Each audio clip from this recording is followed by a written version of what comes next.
Cadê o povo de Ogum do meu canal? Corre aqui, vem ver essa história que a Tatiana Leal enviou para o quadro Mistérios de Axé de hoje. Ela diz que a família sempre foi da Umbanda e ela tinha 9 anos quando ela incorporou pela primeira vez numa festa de Ogum. Passou um tempinho, ela não sabe nem explicar o porquê, a família se afastou do terreiro e com isso ela acabou se afastando também. Mas isso não fez bem para ela de jeito nenhum. Ela começou a ter um monte de doenças, depressão e até atropelamento. Passou o tempo, ela já estava trabalhando, ela saía de madrugada de casa, ainda nem tinha raiado o sol. E o local onde ela morava estava tudo muito escuro, não tinha uma boa iluminação e ela sentiu uma coisa estranha ali, um risco.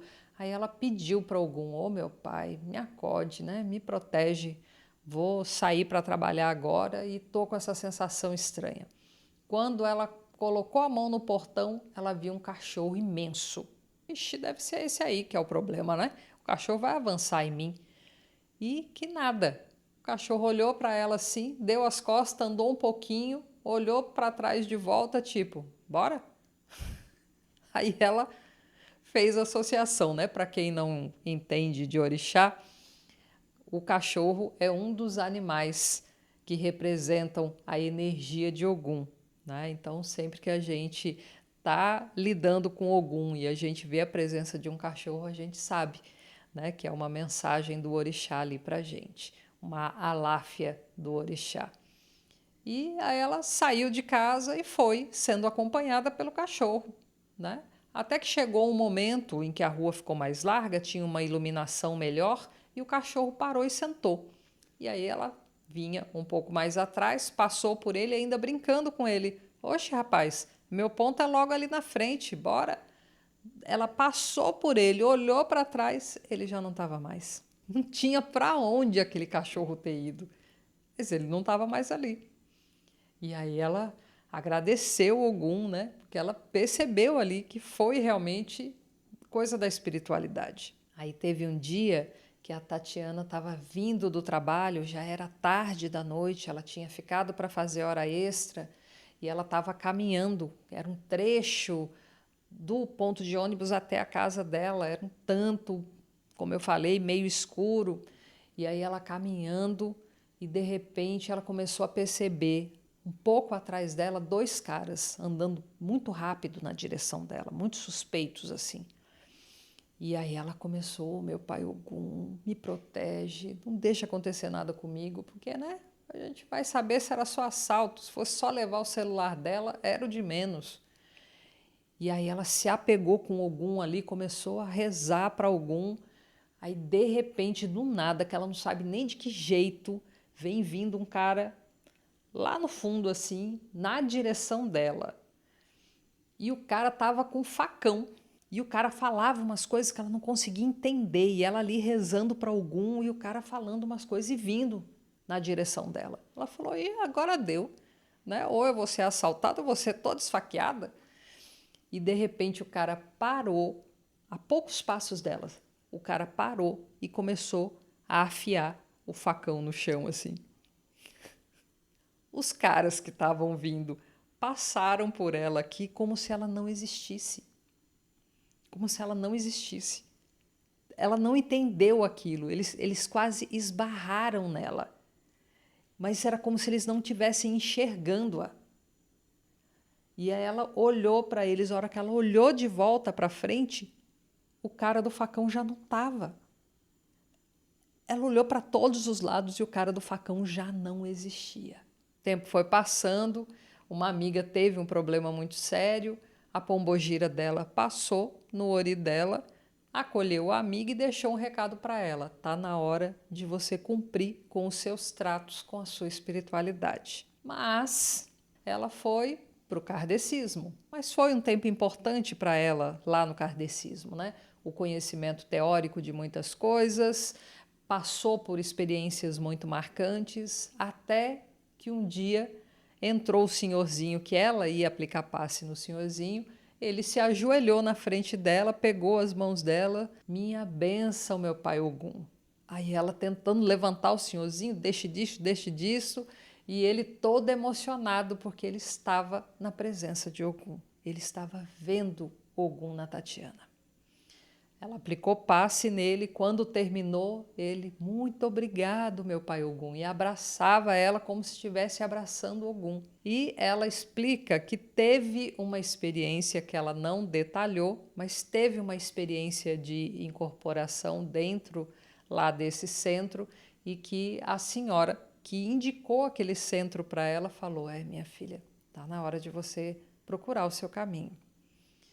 Em vez dela procurar, ela falou: vou cuidar do meu povo em casa. Aquela teimosia. A mãe, por sorte ou por caminho do orixá, começou a frequentar um terreiro.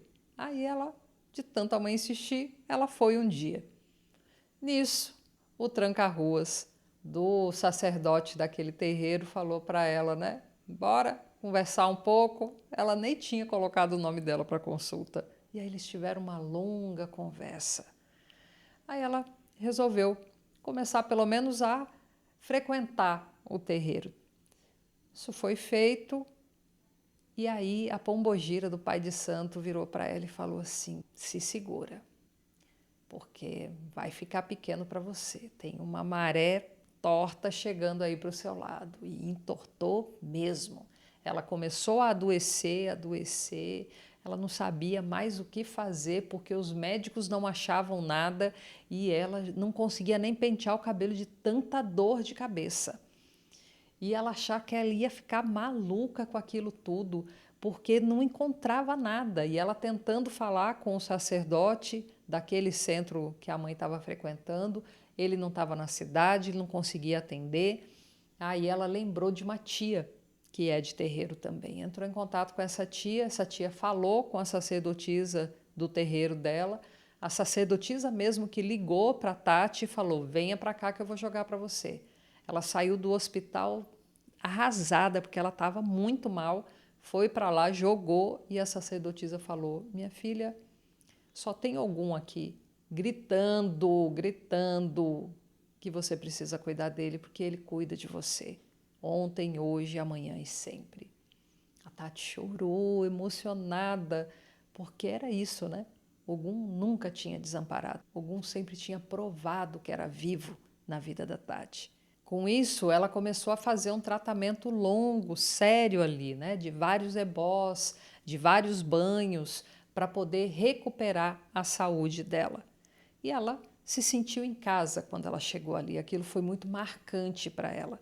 Ela começou a frequentar como a Bian aquele local, que na verdade era um terreiro em que alguns dias da semana tocava umbanda e em outros dias da semana tocava candomblé.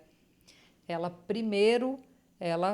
passou pelos ritos da camarinha na umbanda, mas ela estava encantada, apaixonada pelo candomblé. E esse ano a Tati participou de uma das festas no candomblé, no terreiro dela, em que o Ogum da irmã estava tomando rum.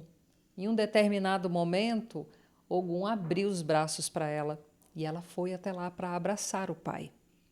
Um abraço forte, longo, daqueles que a gente já malicia, que o orixá tá na malícia de te derrubar, de chamar o orixá na sua cabeça. E ele deu um ilá, estridente, forte, longo no ouvido dela enquanto estava abraçado com ela. Aí ela se sentiu falhar. Era como se tivesse tirado o plugue da tomada. Ela se sentiu desfalecendo e foi a última coisa que ela ouviu foi o ilá do pai.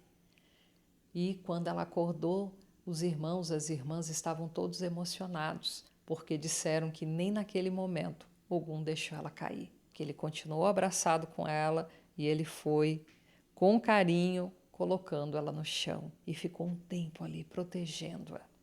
É muito amor, que coisa linda, meu pai. E agora, no começo de 2024, ela enfim vai se deitar para Ogum. Ela vai se iniciar para essa força que a escolheu com tanto amor, com tanto carinho, com tanto afeto. Ô, Gunhê Patacuri, ô, Gunhê! A Tati tem plena convicção de que hoje Ogum é a vida dela. Ele nunca a deixou na mão, ele sempre se fez presente e agora é a vez dela retribuir esse amor. A do pé, Tati, por você compartilhar a sua história com a gente. E se você tem alguma história em que tenha esses adventos, esses encontros com a espiritualidade, não é a sua história de axé, é uma história que tenha no contato com o místico, com o sagrado, de uma forma que não se consegue explicar. Envia para mim, nesse e-mail que vai aparecer aqui. Vai ser uma satisfação ler a sua história e quem sabe ela vem aqui para o canal. Eu sou a Deloyal Jubará, especialista em fotografia de orixá e me siga para mais dicas de terreiro. Curta, comenta, compartilha, interaja comigo e faça o movimento acontecer.